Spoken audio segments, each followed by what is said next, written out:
Welcome to RTV. నేను మీ శ్రీనివాస్. తెలుగు రాష్ట్రం ఏర్పడిన తర్వాత కానీ ఆంధ్ర రాష్ట్ర విభజన తర్వాత కానీ ఆ నియోజకవర్గంలో ఒక్కసారి కూడా ఆ పార్టీ గెలవలేదు. ఒక రకంగా చెప్పాలంటే కాంగ్రెస్కు అదేవిధంగా వైసీపీకి ఆ నియోజకవర్గం దుర్భేదమైన కోట. ఆ కోటలో ఈసారి ఎట్టి పరిస్థితుల్లో కూడా టీడీపీ జెండాను ఎగురవేస్తారని చెప్పేసి కూడా ఆ అభ్యర్థి చెప్తున్నాడు. ఆ నియోజకవర్గం ఉమ్మడి ప్రకాశం జిల్లా ఎర్రగొండపాలెం నియోజకవర్గం. ఆ అభ్యర్థి ఎర్రగొండపాలెం టీడీపీ ఇన్ఛార్జ్ గూడూరి ఎరిక్షన్ బాబు. ఆయన మనతో ఉన్నారు. వారి మాట్లాడినట్టు తెలుసుకుందాం. రానున్న 2024 ఎన్నికలకు ఏ విధంగా సిద్ధం కాబోతున్నారు, అదేవిధంగా అక్కడున్న వైసీపీ కంచుకోటను ఏ విధంగా పెకలించబోతున్నారు. సార్ నమస్తే. నమస్కారం అండి. బాగా సంతోషంగా హ్యాపీగా అన్ని విధాలు ఆనందంగా ఉన్నట్టు కనిపిస్తున్నారు. అవునండి.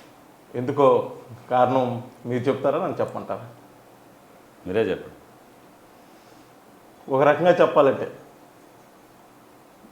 గట్టి ప్రత్యర్థి ఎర్రగొండపాలెం నియోజకవర్గం నుంచి ఆంధ్రప్రదేశ్ మంత్రివర్యులు ఆదిమూలపు సురేష్ నియోజకవర్గాన్ని విడిపెట్టడం టీడీపీకి ఆనందంలో ఉందని చెప్పేసి కూడా ఉంది. అది వాస్తవం అవాస్తవం? కాదండి, మీరు చెప్పినట్లు ఎర్రగొండపాలెం రిజర్వ్ నియోజకవర్గం 2009లో ఏర్పడిందండి. 2009 నుంచి ఒకసారి కాంగ్రెస్, 2014-19లో వైసీపీ గెలవటం అది అందరికి కూడా తెలిసిన విషయమే. కానీ నేను ఎందుకు ఆనందంగా ఉన్నానంటే 2009 నుంచి 2019 వరకు తెలుగుదేశం పార్టీ 3 దఫాలు అక్కడ ఓడిపోయిందండి. కానీ 3 దఫాలు గెలిచినటువంటి ఒకసారి కాంగ్రెస్ ఆదిమూలపు సురేష్ ఎమ్మెల్యే గెలిచారు, ఒకసారి వైసీపీ తరఫున పాలపర్తి డేవిడ్ రాజు గారు, ఇంకోసారి తిరిగి మళ్ళీ ఆదిమూలపు సురేష్ గారు గెలిచారు. మంత్రి కూడా 5 సంవత్సరాలు దగ్గరగా వస్తూ ఉంది. నేను ఇన్ఛార్జ్కి వచ్చి 3 సంవత్సరాలు అయిందండి దగ్గర. ఈ 3 సంవత్సరాల్లో ప్రతి గ్రామం, ప్రతి గడప మ్యాక్సిమం 2, ఇది 3వసారి తిరుగుతూ ఉన్నానండి. 2009 నుంచి ఈరోజు వరకు మీరు అన్నట్టు ఈ ప్రాంతం కాంగ్రెస్ పార్టీ సాంప్రదాయంగా ఉన్నటువంటి నియోజకవర్గాలు అనటంలో తప్పు లేదండి. కానీ సాంప్రదాయంగానే మమ్మల్ని గెలిపిస్తున్నారని చెప్పేసి గతంలో 3 సార్లు ఎమ్మెల్యేలుగా పనిచేసిన వ్యక్తులు ఆదిమూలపు సురేష్ గారు అయితేనేమి, ఆయనే 2 సార్లు, ఒకసారి వైసీపీలో ఒకసారి కాంగ్రెస్లో గెలిచారు. అటు పాలపర్తి డేవిడ్ రాజు గారు, ఈయన సురేష్ గారు 2 దఫాలుగా ఇక్కడ గెలిచాడు. దగ్గర ఇప్పుడు 5వ సంవత్సరం అండి ఆయన మంత్రిగా ఉన్నాడు. కానీ తెలుగుదేశం పార్టీ 2014 నుంచి 19 అధికారంలో ఉన్నప్పుడు చేసినటువంటి అభివృద్ధి తప్ప ఈరోజుకి మా నియోజకవర్గంలో అభివృద్ధి ఎక్కడ కూడా కనపడటం లేదండి. ఏ ఇంటికి పోయినా సమస్యలు, ముఖ్యంగా త్రాగునీరు సమస్య అండి. మా ఏరియాలో నీటికి మహిళలు కటకట్లాడుతూ ఉన్నారు. గ్రామాల్లో 2000 అడుగులు వేస్తే కానీ తాగేదానికి ఇక్కడ మంచినీళ్ళు రావటం లేదండి. మరి పూర్తిగా తాగునీటి కోసమే ప్రజలు అల్లాడుతున్నటువంటి పరిస్థితి. ఇక రోడ్ల పరిస్థితి అయితే చాలా అధ్వానంగా ఉందండి. ఇంకా ఇక్కడ కూలి పనులు లేక రైతులు కూడా కూలీలాగా తయారైపోయి వలస వెళ్ళేటటువంటి పరిస్థితులు. వేల మంది మా నియోజకవర్గం నుంచి వలసపోతూ ఉన్నారు. ఇక్కడ పరిపాలించి ఇప్పుడు మాట ఇచ్చినటువంటి ముఖ్యమంత్రి జగన్మోహన్ రెడ్డి కానీ ప్రతిపక్ష నాయకుడిగా ఉన్నాడు, ఈ ప్రాంతానికి వచ్చారు. ఇక్కడ ఉన్నటువంటి సురేష్ గారు ప్రకాశం జిల్లాలో పశ్చిమ ప్రాంతానికి ప్రధానమైనటువంటి నీటి వనరు అయినటువంటి వెలుగొండ ప్రాజెక్టు, ఇటు సాగునీరు త్రాగునీరు కోసం డిజైన్ చేసినటువంటి ప్రాజెక్టు ముఖ్యమంత్రి అయిన 6 నెలల్లోనే పూర్తి చేసి ఈ ప్రాంత రైతాంగానికి సాగునీరు, ప్రజలకు త్రాగునీరు ఇస్తానని ఆయన ప్రమాణం చేసి రైతాంగానికి ఒక అప్పీల్ చేశారు. రైతాంగం అంతా కూడా ఏమనుకున్నారంటే రాజశేఖర రెడ్డి గారి అబ్బాయి అంత ఇంత రైతుల మీద కాస్త ప్రేమ ఉంటుందేమని చెప్పేసి, సరే ఒకసారి ఆయన కూడా చూద్దాం, మన ప్రాంతానికి వెలుగొండ ప్రాజెక్ట్ వస్తే నీటి సమస్య లేకుండా పోతుందని పాపం రైతులందరూ కూడా, అదేవిధంగా రైతు కూలీలు కూడా అందరూ కలిసి ఆయనకు ఓట్లేసి ముఖ్యమంత్రిని చేసినాక ఈరోజు వెలుగొండ ప్రాజెక్టు పురోగతి లేదు. ఇచ్చిన మాట తప్పారు. దగ్గర దగ్గర వచ్చే నెల నోటిఫికేషన్కి వెళ్తా ఉన్నాం, మనం ఎన్నికలకు వెళ్తా ఉన్నాం. ఇక నీళ్ళు ఇచ్చే పరిస్థితి కూడా లేదండి. ఆయన చెప్పిన మాటలన్నీ కూడా విఫలమయ్యాయని చెప్పేసి రైతాంగంలో కూడా పూర్తిగా నిరాసక్తిగా ఉన్నారు. నేను తిరుగుతున్నప్పుడు గ్రామాల్లో రైతుల ఆవేదన, వలస కూలీల యొక్క బాధలు, గ్రామాల అభివృద్ధి నోచుకోకపోవటం, పేద బడుగు బలహీన వర్గాల సంక్షేమాల రంగంలో కూడా కోతలు విధించడం, ఇవన్నీ కూడా ఒక పక్క సంక్షేమం పూర్తిగా నాశనం అయిపోయింది. ఒకవైపు పెరిగిన నిత్యావసర సరుకులు కానీ ధరలు కానీ ఇవన్నీ కూడా ప్రజలకు ఆర్థికపరమైనటువంటి భారం మోపి వారి యొక్క ఆర్థిక పరిస్థితి చిన్నాభిన్నమైపోయిందని గ్రామాలలో. అనేక మండలాలు అదేవిధంగా అనేక నియోజకవర్గాలకి సాగునీరు అదేవిధంగా ప్రజలకు తాగునీరు అందించే ఉద్దేశంతో వెలుగొండ ప్రాజెక్ట్ అయితే ప్రారంభించారు. అది పూర్తి కాకపోవటానికి కూడా కొంత ప్రమేయం టీడీపీకి కూడా ఉంది. వాళ్ళు అశ్రద్ధ వల్లే ఇది ఇంతకాలం కొనసాగిందని చెప్పేసి కూడా ఒక ఆరోపణ ఉంది. దానిపై మీరేమంటారు? లేదండి, ఇప్పుడు వెలుగొండ ప్రాజెక్టు మా నాయకుడు నారా చంద్రబాబు నాయుడు గారు 1996లో దాన్ని శంకుస్థాపన చేశాము. శంకుస్థాపన చేసినాక దానికి మా ప్రభుత్వ హయాంలో తగినటువంటి నీళ్ళు ఇచ్చి దాన్ని కొనసాగించడం జరిగింది. తర్వాత 2004లో రాజశేఖర రెడ్డి గారు, దాని తర్వాత కిరణ్ కుమార్ రెడ్డి, అదేవిధంగా రోసే, వీళ్ళందరూ కూడా ముఖ్యమంత్రులు 10 సంవత్సరాలు కాంగ్రెస్ పార్టీ రాష్ట్రంలో అధికారంలో ఉంది. ఆ అధికారంలో ఉన్నప్పుడు కొద్ది పనులు జరిగినాయి. కానీ మళ్ళీ 2014 నుంచి 19 వరకు దగ్గర దగ్గర 19, 18, 19, 2,000 కోట్ల వరకు దాని మీద మనం ఖర్చు పెట్టాం. ఖర్చు పెట్టి తుది దశ వరకు మనం కొనసాగించాం. ఇంకా కొద్ది పనులే మిగిలిపోయినాయి జగన్మోహన్ రెడ్డి వచ్చేసరికి. ఆ కొద్ది పనులు కూడా పూర్తి చేయలేక ఈరోజు ఇచ్చిన మాటల్ని నిలబెట్టుకోవట్లేకపోయినది వైసీపీ ప్రభుత్వం పూర్తి విఫలమైందండి. ఇంకా రాజకీయ విషయానికి వస్తే ఒక గ్రామ సర్పంచ్, ఎంపీపీ, జెడ్పీటీసీ స్థానాల వరకు కైవసం చేసుకున్న గూడూరు ఎలక్షన్ బాబు 2024 ఫస్ట్ టైం శాసనసభ నియోజకవర్గానికి పోటీలో దిగబోతున్నారు. అది ప్రత్యర్థి వైఎస్ఆర్సీపీ తోటి. ఇటువంటి పరిస్థితుల్లో ఇంతవరకు ఉన్న గణాంకాల ప్రకారం కానీ గత చరిత్రలు కానీ చూసుకుంటే ఇక్కడ టీడీపీకి అంత అనుకూలంగా అయితే ఏం లేదు. అది అంతర్గత కుమ్ములాట కానీ లేకపోతే ప్రజల నుంచి కానీ లేకపోతే అక్కడ ఉన్న సామాజిక వర్గం సపోర్ట్ చేయకపోవడం కానీ వీటన్నిటిని అధిగమించి ఏ విధంగా 2024 ఎన్నికలకి మీరు ముందుకెళ్ళబోతున్నారు? అది ఇప్పుడు చెప్పే కదండి, వైసీపీ ప్రభుత్వం వల్ల రైతాంగం పూర్తిగా ప్రభుత్వం మీద వ్యతిరేకంగా ఉంది. అదేవిధంగా ఉద్యోగస్తులు, జగన్మోహన్ రెడ్డి గారు ముఖ్యమంత్రి కాకముందు ఉద్యోగస్తులు కూడా ప్రామిస్ చేశారు. ఏమని? చంద్రబాబు నాయుడు గారి కంటే మిన్నగా మీకు ఫిట్మెంట్లు ఇస్తా, జీతాలు పెంచుతా, హెచ్ఆర్ఏలు ఇస్తా, గ్రాట్యుటీలు ఇస్తా, బకాయిలన్నీ కూడా మీకు రావాల్సిన బకాయిలు నేను చెల్లిస్తా, టీచర్లకు అయితే సిపిఎస్ కూడా రద్దు చేస్తామన్నారు. ఈ విషయాల మీద ప్రభుత్వ ఉద్యోగస్తులు మొత్తం కూడా ఈ ప్రభుత్వం మీద వ్యతిరేకత ఉన్నారు.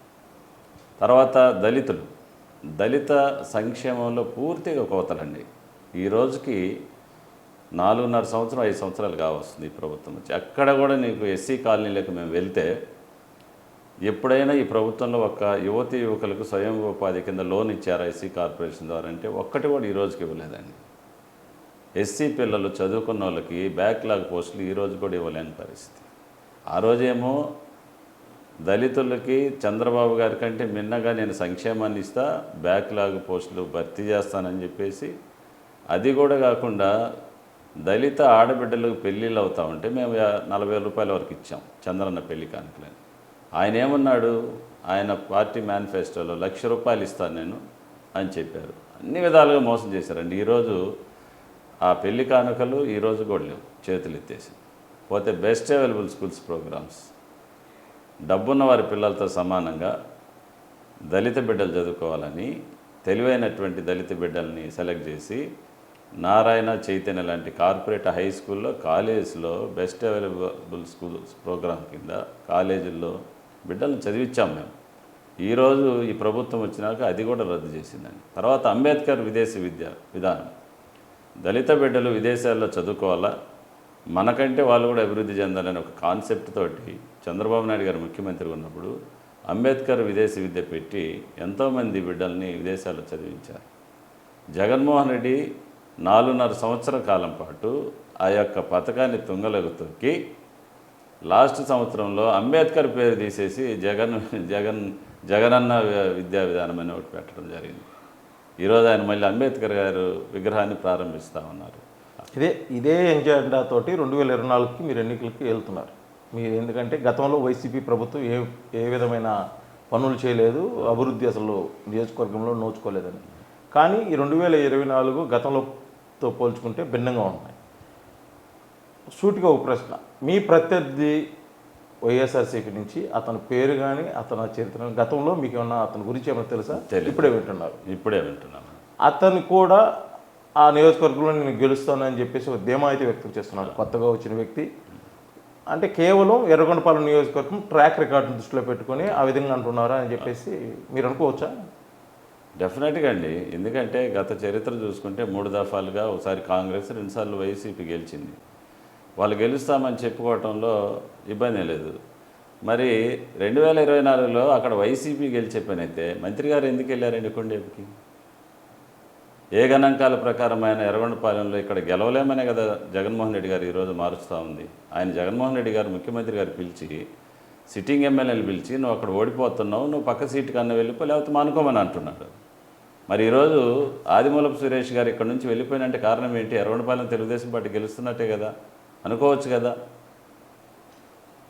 గతంలో కాంగ్రెస్ పార్టీ కానీ వైసీపీ కానీ గెలిచిన దానికంటే కూడా టీడీపీ ఓడిపోవడానికి ముఖ్య కారణం అక్కడ స్థానికంగా ఉన్నటువంటి పార్టీ క్యాడరే కొంత సపోర్ట్ చేయకపోవడం వల్ల అభ్యర్థులకి గతంలో 2 సార్లు అజితారావు కానీ అంతకుముందు కానీ కూడా కేవలం కొంతమంది డాక్టర్ మన్నే రవీంద్ర గారు అంటూ పూర్తి సహాయ సహకారాలు అందించకపోవడంతో టీడీపీ పూర్తిగా అక్కడ నిర్వీర్యమైపోతుంది. అదేవిధంగా అభ్యర్థి ఓటమికి కూడా అది ఒక ప్రధాన కారణం అని చెప్పేసి కూడా అనుకుంటున్నారు. దానిపై మీరేమంటారు? అదంతా పచ్చి అబద్ధం అండి. ఎందుకంటే తెలుగుదేశం పార్టీ అక్కడ ఓడిపోవటానికి ప్రధాన కారణం ఏంటంటే ఒక శాశ్వతమైనటువంటి నియోజక ఇన్ఛార్జ్ అక్కడ లేరండి. మా అభ్యర్థులు కూడా ముందు 15-20 రోజుల ముందు రావటం, పోటీ చేసినాక ఓడిపోయినాక అక్కడి నుంచి అక్కడ వెళ్ళిపోవటం అది జరిగింది. అక్కడ డాక్టర్ రవీంద్ర గారు కానీ తెలుగుదేశం పార్టీ శ్రేణులు కానీ పార్టీని ఓడించడానికి ఎందుకు ప్రయత్నం చేస్తారంటే ఎవరు చేయరు. ఎందుకంటే ఎవరు నిలబడినా 70,000 ఓట్లు వస్తున్నాయి. కార్యకర్తలకు ఏంటంటే ఏదన్నా సమస్య జరిగినప్పుడు ఒక రెవెన్యూ ఆఫీసో ఒక పోలీస్ స్టేషన్లోనో ఇవే కదా జనరల్గా పబ్లిక్ అక్కడ ఆ సమస్య జరిగినప్పుడు మాకు ఒక భరోసా కలిగినటువంటి ఇన్ఛార్జ్ కానీ నాయకుడు లేకపోవటం వలన ఈరోజు కూడా వాళ్ళు మా వాళ్ళు అధైర్యంగా ఉండి ఓడిపోవటం జరిగింది. ఈరోజు నేను వచ్చి 3 సంవత్సరాలు అయిందండి. ఈరోజు నాయకులందరినీ కూడా కార్యకర్తలందరినీ కూడా మా తెలుగుదేశం పార్టీ జెండా కిందకి అందరినీ తీసుకొని వచ్చాం. కార్యకర్తల్లో నమ్మకం కలిగించేదానికే నేను నూతనంగా ఈ 30 సంవత్సరాల నుంచి ఆ నియోజకవర్గంలో పార్టీ కార్యాలయం లేకపోయినా ఒక దళిత బిడ్డగా ఒక నియోజక ఇన్ఛార్జిగా నేను సొంత పార్టీ కార్యాలయాన్ని ఆడ కట్టానండి. దాని ప్రధాన కారణం ఏంటంటే కార్యకర్తలకి మనోనిబ్బరాన్ని నింపేదానికి పార్టీ శ్రేణులకి పక్కాగా కార్యకర్తల కోసం ఇతను కష్టపడతాడు, పోరాడతాడు. అందువల్ల ఆయన వ్యక్తిగతంగా కూడా పార్టీ కార్యాలయం కూడా నిర్మించి ఈరోజు పార్టీని ముందుకు తీసుకెళ్తున్నాడని టాప్ టు బాటం కింద గ్రామస్థాయి క్రియాశీల కార్యకర్త నుంచి రాష్ట్ర స్థాయి వరకు ఈరోజు చంద్రబాబు నాయుడు గారి యొక్క గొడుగు కిందనే మొత్తాన్ని తీసుకొని వచ్చి ఈరోజు ఎప్పుడెప్పుడా ఎర్రగొండపాలెంలో ఎలక్షన్ జరుగుతుందో తెలుగుదేశం పార్టీ జెండా ఎగరవేయాలని మా కార్యకర్తల నాయకులు అందరూ కూడా సమిష్టిగా ఈరోజు కృషి చేస్తున్నారు. మీరు ఎర్రగొండపాలెం టీడీపీ ఇన్ఛార్జిగా బాధ్యతలు తీసుకున్న దగ్గర నుంచి కూడా అప్పట్లో చంద్రబాబు నాయుడు మీరే అభ్యర్థిని కూడా ప్రకటించిన సందర్భం ఉంది. ఎందుకంటే ఎర్రగొండపాలెము అదేవిధంగా మార్కాపురం పర్యటనలో భాగంగా చంద్రబాబు నాయుడు 2022లో మీ పేరును అయితే ప్రస్తావించారు. అప్పటి నుంచి ఇప్పటి వరకు కూడా ఎర్రగొండపాలెం నియోజకవర్గంలో మంత్రి ఆదిమూలపు సురేష్ కానీ వాళ్ళు గణాంకం కానీ లేకపోతే వాళ్ళు పార్టీ శ్రేణులు కానీ ఎవరైతే చేస్తున్న అవినీతిపై కానీ పూర్తి స్థాయిలో గూడూరు ఎలక్షన్ బాబు పోరాడలేదు, వాళ్ళని ప్రశ్నించలేదు అని ఒక ప్రచారం అవుతుంది. దానిపై మీరేమంటారు? అది అబద్ధం అండి. ఎందుకంటే ఎర్రగొండపాలెం నియోజకవర్గంలో జరిగినటువంటి అవినీతి మీద ఉదాహరణకి ప్రభుత్వ కార్యాలయాలైనటువంటి రైతు భరోసా కేంద్రాలు, సచివాలయాలు, ప్రాథమిక ఆరోగ్య కేంద్రాలకు సంబంధించినటువంటి ఇసుకని వైసీపీ నాయకులు 4-5 కలిసి కాంట్రాక్టర్లకు కేటాయించినటువంటి ఇసుకని కాంట్రాక్టర్లు తెలియకుండా నమ్ముకున్నారండి.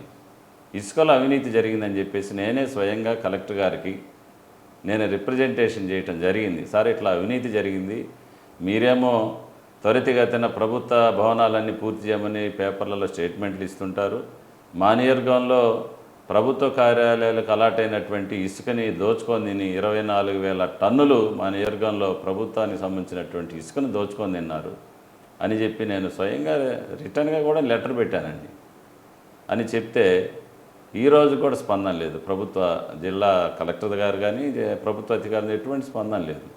అదే కాదు, నేనే కాదండి, స్వయాన వైసీపీకి సంబంధించినటువంటి కాంట్రాక్టర్స్ సర్పంచులు స్పందన కార్యక్రమంలో కలెక్టర్ గారికే ఇచ్చారు.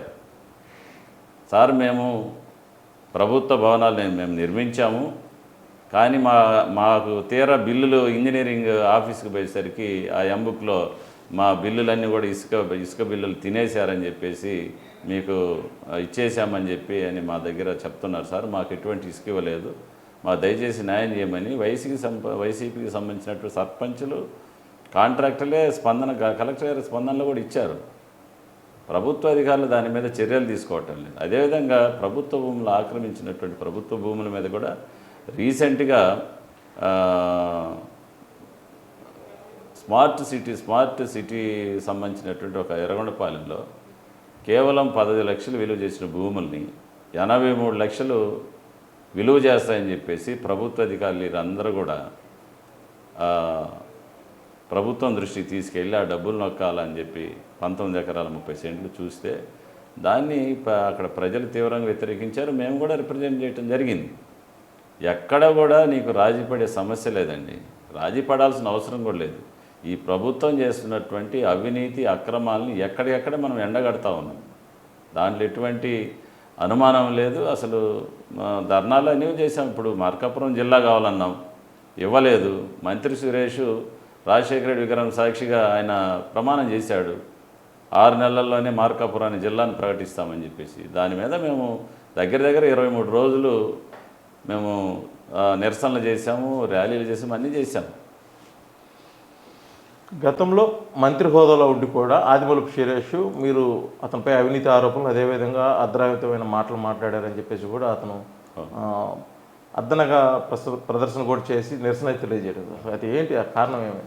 ఏం లేదండి సార్, అది సురేష్ గారు చంద్రబాబు నాయుడు గారి మీద బురద జల్లాలని, అంటే ఆయన బట్టలెప్ప తీసేసి ఒక 100 మంది 70 మంది 100 మంది ఉంటారండి. ఆ రోజు మేము ప్రభుత్వపరంగా న్యాయపరంగా ప్రభుత్వ అధికారులు పోలీసుల దగ్గర నుంచి మేము పర్మిషన్లు తీసుకున్నాం. మా నాయకుడు ఇదేం కర్మ మన రాష్ట్రానికి కార్యక్రమంలో భాగంగా ఎర్రగొండపాలెం నియోజకవర్గానికి వస్తున్నారు, వేలాదిగా తరలి వచ్చారు. ఆ క్రమంలో ఆ కార్యక్రమాన్ని కేవలం డిస్టర్బెన్స్ చేయాలనే ఉద్దేశంతో, ఒక దుర్మార్గమైన ఆలోచనతో ఆయనకు సంబంధించినట్టు ఐపాక్ టీం వారు కూడా 3 రోజుల నుంచి అక్కడ 60-70 మందికి వాడు ప్రోత్సహించి ఆయన వస్తున్నాయని మీరు రాళ్ళు విసిరేయాలా చెందాలి అని చెప్పేసి మాట్లాడుకొని కేవలం డిస్టర్బెన్స్ చేయాలనే ఉద్దేశంతో ఆ టైంలో జరిగేటటువంటి ఆ కార్యక్రమంలో ఆయన చొక్కాలన్నీ కూడా విప్పదీశాడు. ఎందుకంటే మేమేదో ఆయన కొట్టబోతే ఆయన చొక్కా దినిగినట్టు విప్పదీసిన ప్రయత్నం చేయబోనాడు, కానీ ఆయన బొక్కబోర్ల పడ్డాడు. రానున్న 2024 ఎన్నికల్లో ఇప్పటి వరకు గత 3 దఫాలుగా టీడీపీ ఓడిపోతూనే వస్తున్న నియోజకవర్గంలో ఒక క్యాడర్, టీడీపీ క్యాడర్ అయితే మటుకు కొద్దిగా స్తబ్దతగా ఉంటుంది, అదేవిధంగా నిరుత్సాహంలో ఉంటారు. వీళ్ళందరినీ ఐక్యం చేసుకొని ఎలా ముందుకెళ్ళబోతున్నారు? అట్ ది సేమ్ టైం 2024 ఎన్నికలకు టీడీపీ పొత్తుతో వెళ్తుంది, జనసేన పొత్తుతో వెళ్తుంది. మరి ఇంకా ఎవరు పొత్తుతో కలుస్తారో తెలియదు, ఎందుకంటే రాజకీయాలు ఏదైనా సాధ్యం కాబట్టి.